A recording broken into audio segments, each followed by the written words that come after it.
سے گزارش ہے کہ اگر آپ نے ہمارے چینل کو ابھی تک سبسکرائب نہیں کیا تو ابھی ہمارے چینل کو سبسکرائب کریں اور ساتھ میں دکھنے والے بیل آئیکن کو دبا دیں تاکہ ہم جیسے ہی کوئی نئی ویڈیو اپلوڈ کریں آپ کے موبائل فون پر اس کا نوٹیفیکیشن آ جائے اور آپ بر وقت ہماری انفارمیٹیو اور اچھی ویڈیو سے مستفید ہوتے رہیں اور آپ کے علم الحمدللہ وکفا والسلام علی عبادہ الذین اصطفى اما بعد فاعوذ باللہ من الشیطان الرجیم بسم اللہ الرحمن الرحیم وما آتاکم الرسول فخذوه وما نهاکم عنه فانتهوا واتقوا اللہ صدق اللہ العظیم۔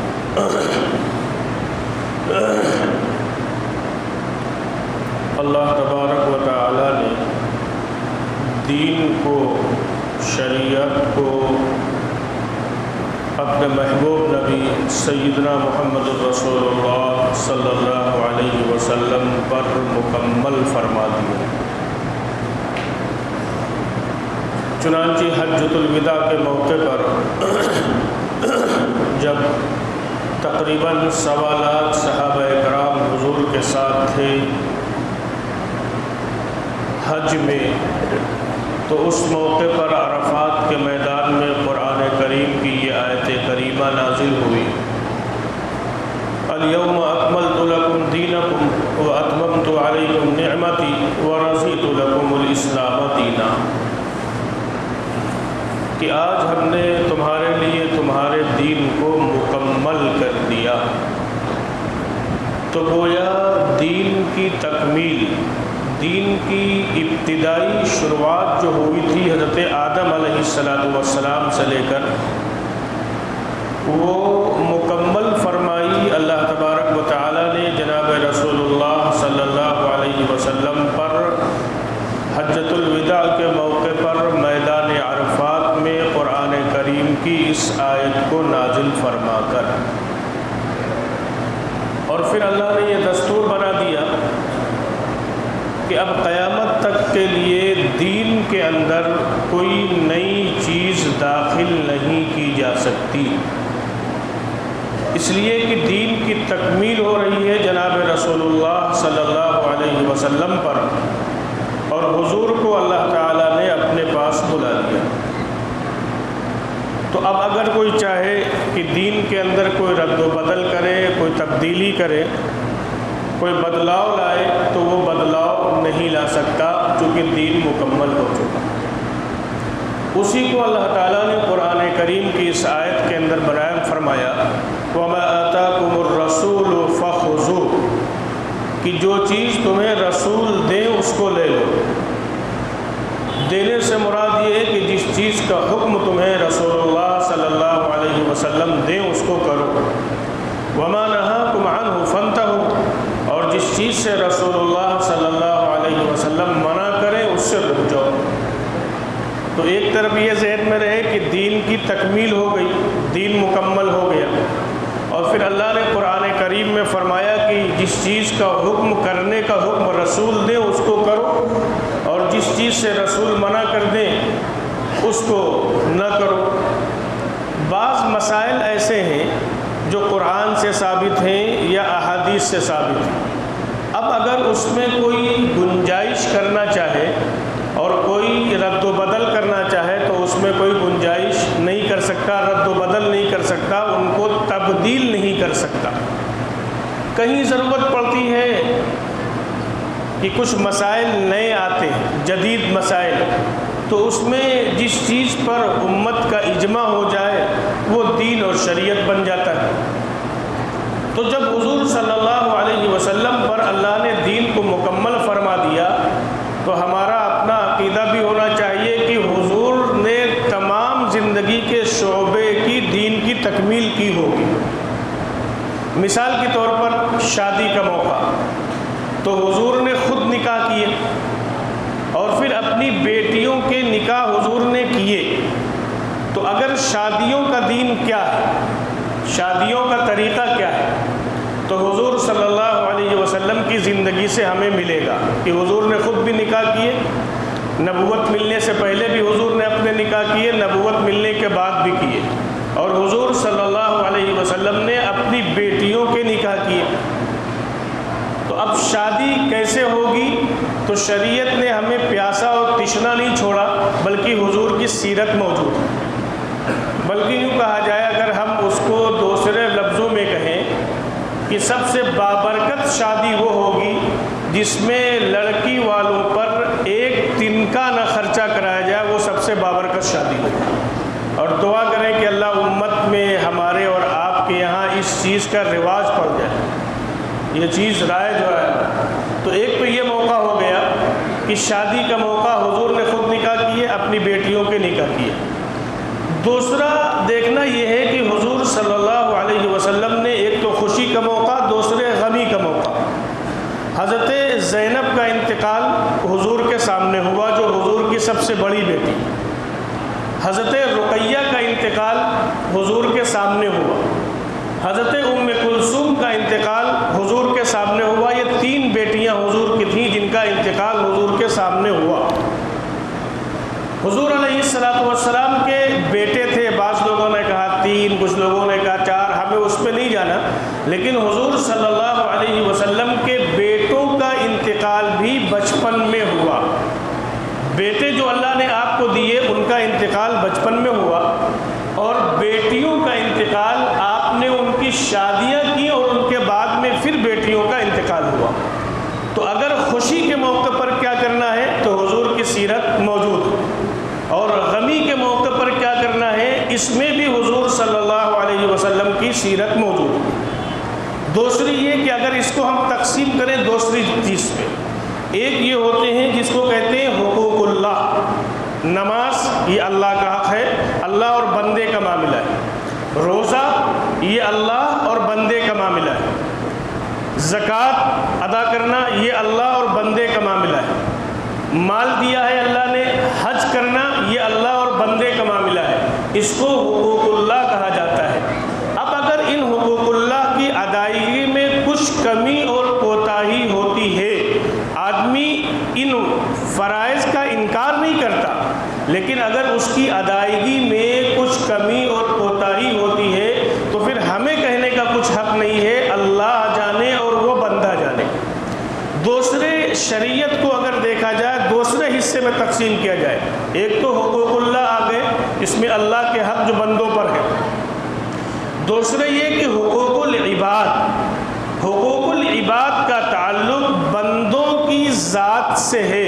تو شریعت کو گویا دو جگہوں پر آپ تقسیم کرتے ہیں، ایک اللہ کا حق اور ایک بندے کا حق۔ اللہ کے حق میں اگر کوئی کمی اور کوتاہی ہوگی تو اللہ اس کو معاف بھی فرما سکتا ہے، اور اللہ اس پر گرفت بھی کر سکتا ہے، اس پر عذاب بھی دے سکتا ہے، اس کی پکڑ بھی فرما سکتا ہے۔ حقوق العباد، بندوں کے جو حق ہیں، ان بندوں کے حق میں جو کمی اور کوتاہی ہوگی تو ان کمی اور کوتاہی کو کل قیامت کے دن اللہ تعالیٰ بھی معاف نہیں فرمائیں گے جب تک کہ وہ بندہ معاف نہ کر دے۔ اس کی الگ الگ شکلیں ہیں، تو گویا پورے دین کو اگر دیکھا جائے تو دو حصوں میں تقسیم کیا جا سکتا ہے، حقوق اللہ اور حقوق العباد۔ تو یہ دو تین چیزیں ذہنوں میں رہیں، بات سمجھنا آسان ہو جائے گا۔ ایک تو میں نے وہ بات کہی کہ حضور صلی اللہ علیہ وسلم کے یہاں خوشیاں بھی ہوں، اس موقع پر حضور نے کیا کیا؟ حضور صلی اللہ علیہ وسلم کی بیٹوں کا انتقال بھی ہوا، غمی بھی ہوئی، بلکہ حضرت قاسم جو حضور کے بیٹے تھے جب ان کا انتقال ہوا تو حضور کے آنکھوں سے آنسو جاری ہو گئے۔ تو ایک کچھ صحابہ نے کہا کہ اللہ کے رسول آپ کے آنکھوں سے آنسو؟ تو فرمایا کہ اگر اللہ نے تمہارے دل کو سخت کر دیا ہو تو اس میں ہم کیا کر سکتے ہیں؟ یعنی یہ فطرت ہوتی ہے انسان کی کہ اگر کوئی غم ہوتا ہے تو خود بخود آنکھوں سے آنسو جاری ہو جائیں، اس کو شریعت نے منع نہیں کیا۔ شریعت نے منع کس کو کیا ہے؟ شریعت نے منع کیا ہے غم کا ڈرامہ کرنے کو، غم کا ڈرامہ کرنے کو شریعت نے منع کیا ہے۔ فطری طور پر اگر کوئی انسان پر غم آ جائے اور اس غم کی وجہ سے آنسو نکل جائیں تو پھر شریعت نے اس پر روک نہیں لگائی، لیکن اب ڈرامہ کیا، چیخنا چلانا، گریبان پھاڑنا، منہ پیٹنا، پھر شریعت نے اب یہاں روک لگائی ہے کہ اب تم حد سے تجاوز کر رہے ہو، اب حد سے بڑھ رہے ہو، اس لیے شریعت نے وہاں روک لگائی۔ بلکہ حضور کی بیٹی حضرت رقیہ رضی اللہ تعالیٰ عنہ بیمار تھی جب حضور غزوہ بدر پر تشریف لے گئے۔ حضرت عثمان غنی رضی اللہ تعالیٰ عنہ جو تیسرے خلیفہ بھی ہیں، حضور کے داماد ہیں، حضرت رقیہ کے شوہر تھے، ان کا وہ بیماری کی وجہ سے حضرت عثمان غنی کو حضور جنگ میں لے کر نہیں گئے، بلکہ حضور نے فرمایا کہ تم اپنی اہلیہ کی تیمارداری کرو۔ غزوہ بدر تقریباً 70-80 کلومیٹر ہوگا مدینے سے تقریباً۔ جنگ فتح ہو گئی۔ مدینہ منورہ میں وہ قافلہ جو جنگ کرنے کے لیے گیا تھا حضور کی معیت میں، مدینے میں جب واپس آیا ہے تو حضرت رقیہ کو انتقال ہو گیا۔ ان کی تدفین کر کے لوگ گھروں کو واپس ہو رہے تھے تو وہ قافلہ بھی آ گیا۔ اس پہ ایک مسئلہ نکلا۔ مسئلہ یہ نکلا کہ انتقال جب ہو جائے تو شریعت نے یہ کہا ہے کہ اس کی تدفین میں جلدی کی جائے۔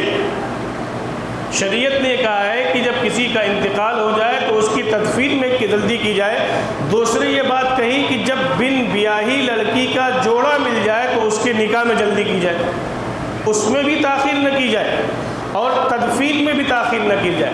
آج کل جو یہ فریزر چل گئے ہیں، میں یہ سمجھتا ہوں کہ یہ مرنے والے کے جسم کے ساتھ کھلواڑ اور یہ مذاق ہے شریعت کا۔ 24 گھنٹے رکھنے کی کیا ضرورت ہے؟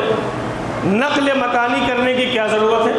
شریعت نے اس پہ روک۔ اب بتلاؤ کہ حضور صلی اللہ علیہ وسلم سے بڑا تو دنیا میں کوئی نہیں ہوگا، اور حضور کا قافلہ واپس آ رہا ہے، حضرت رقیہ کی تدفین ہو گئی۔ کیا صحابہ اس تدفین کو روک نہیں سکتے تھے رقیہ کے جسم کو؟ لیکن صحابہ نے سیکھا تھا جناب رسول اللہ صلی اللہ علیہ وسلم سے کہ حضور نے فرمایا جب کسی کا انتقال ہو جائے تو اس کی تدفین جتنی جلدی ہو سکے اتنی جلدی کر دی جائے۔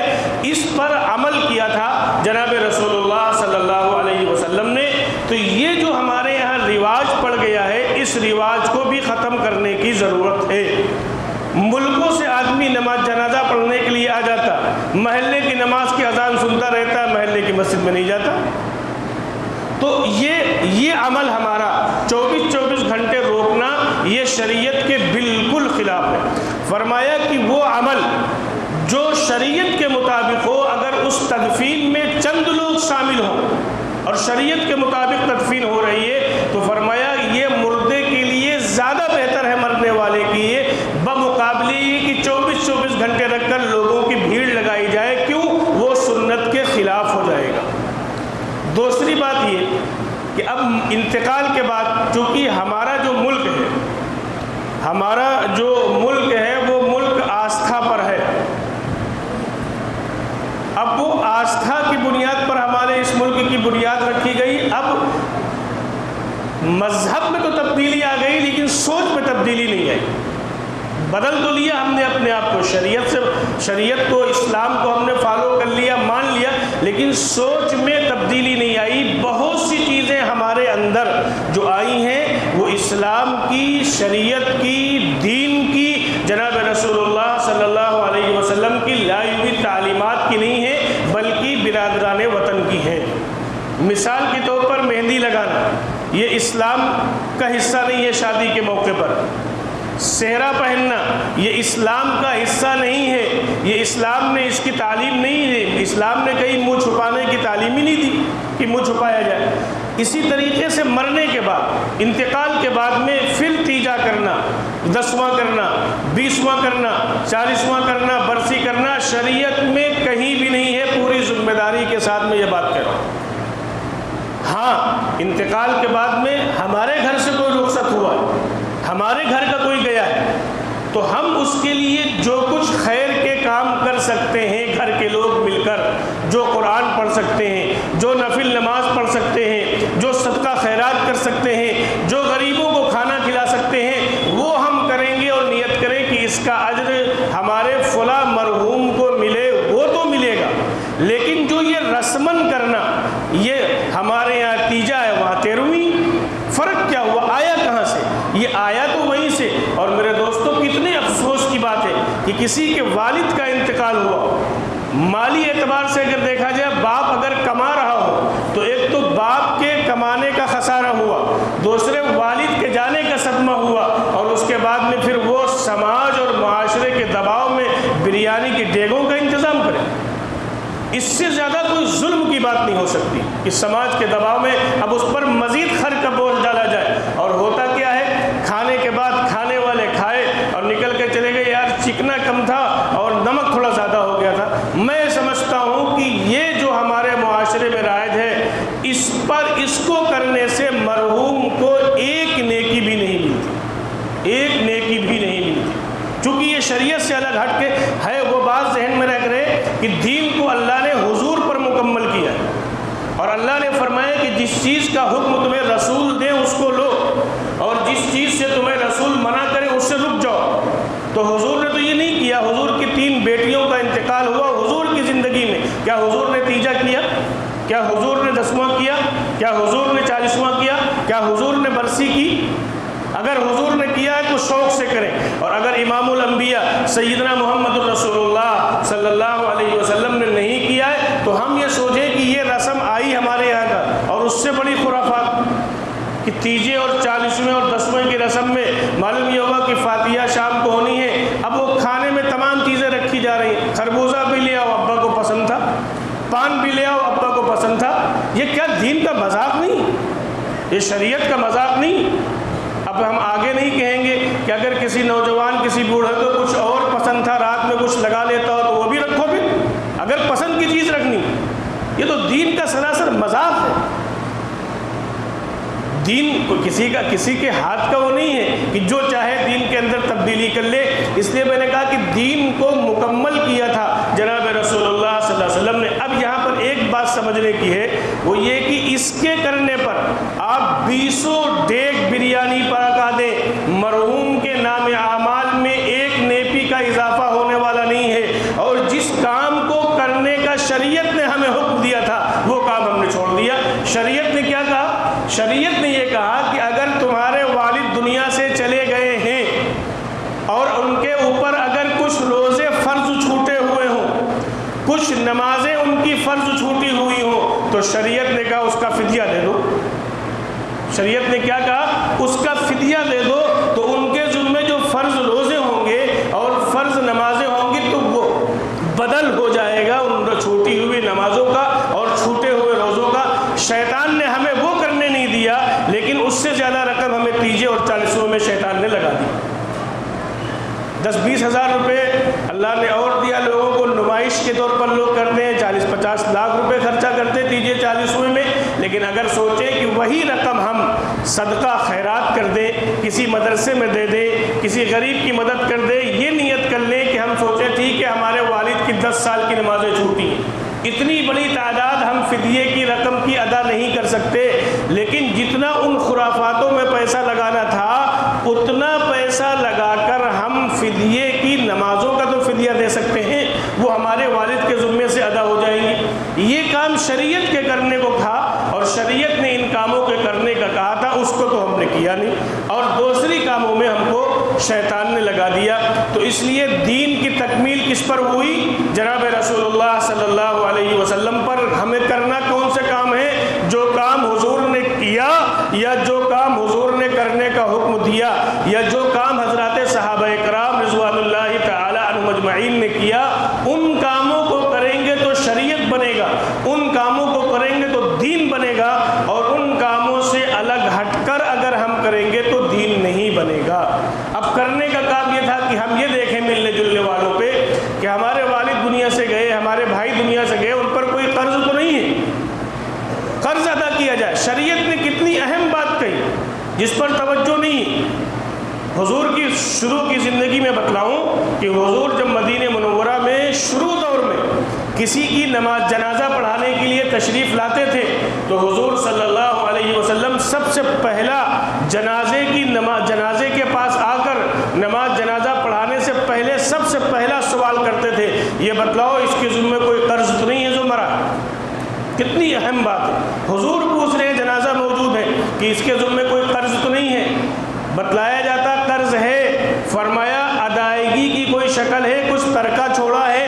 اگر لوگ کہتے کہ ترکہ چھوڑا ہے تو حضور ان کی نماز جنازہ پڑھا دیتے اور کہتے کہ ان کے ترکے میں سے ان کا قرضہ ادا کر دو، اور اگر لوگ بتاتے کہ حضور قرض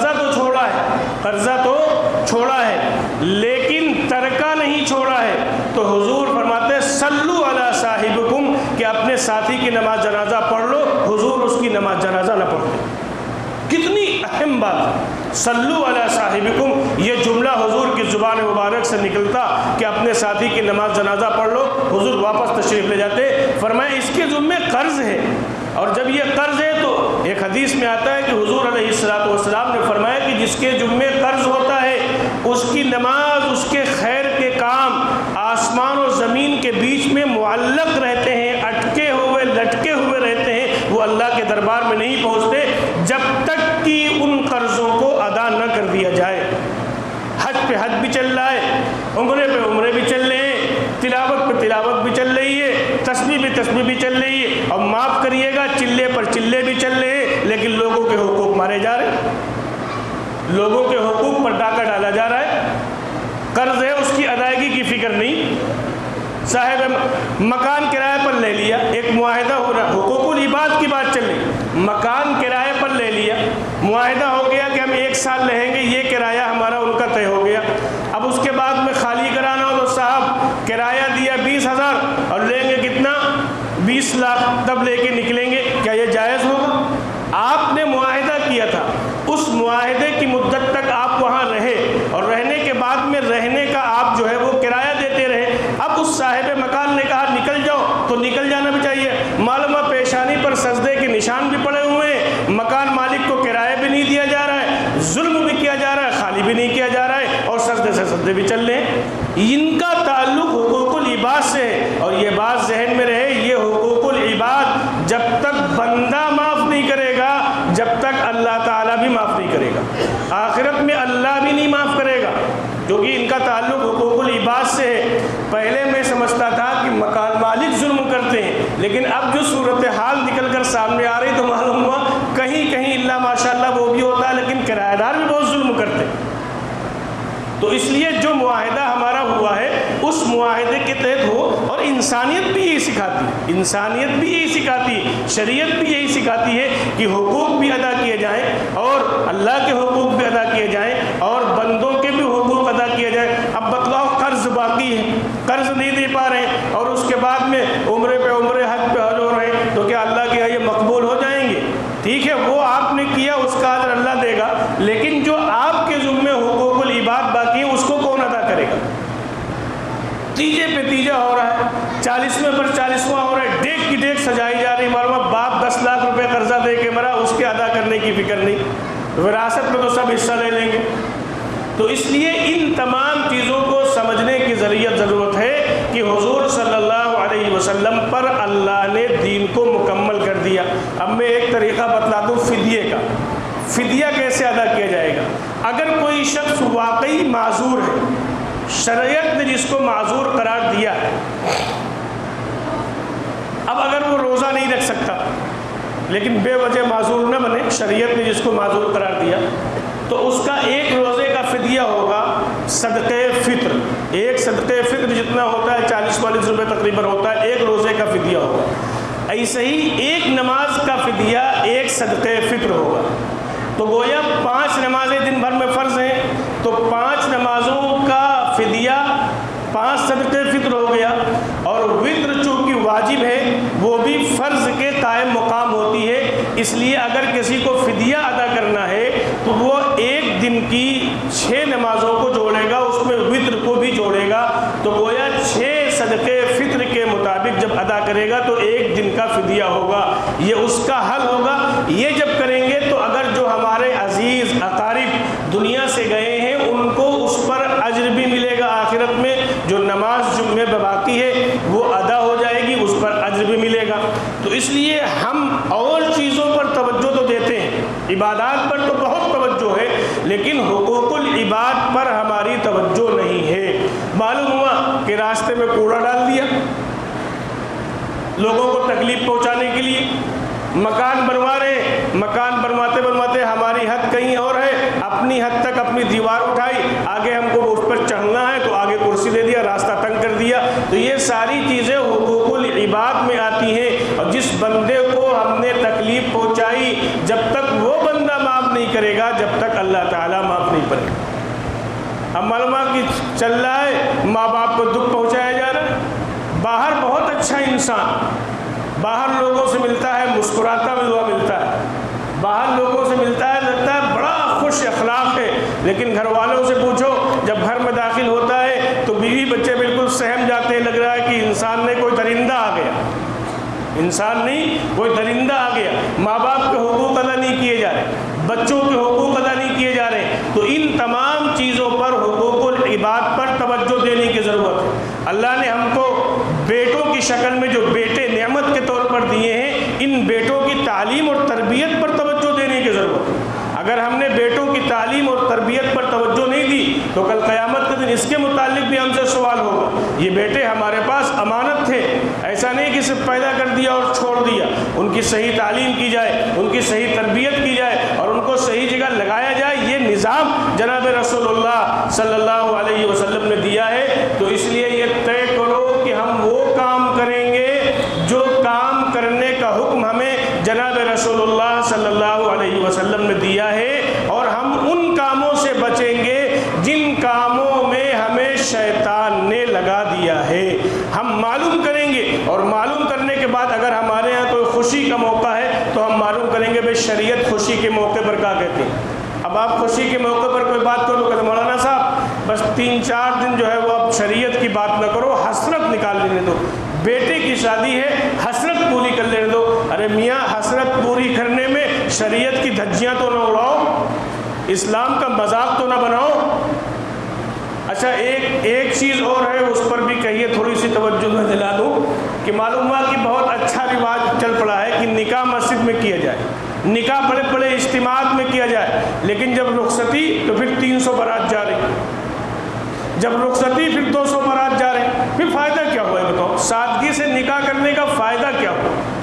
نکاح تو بڑے اجتماعات میں کر لیا آپ نے، نکاح تو آ کے مسجد میں مولوی صاحب سے پڑھا لیا، اور اس کے بعد میں جب 2 مہینے کے بعد سال کے بعد جب رخصتی کا وقت ہے پھر دھڑام کے ساتھ 200-300 لوگ جا رہے ہیں، تو پھر بات تو وہیں آ گئی نا۔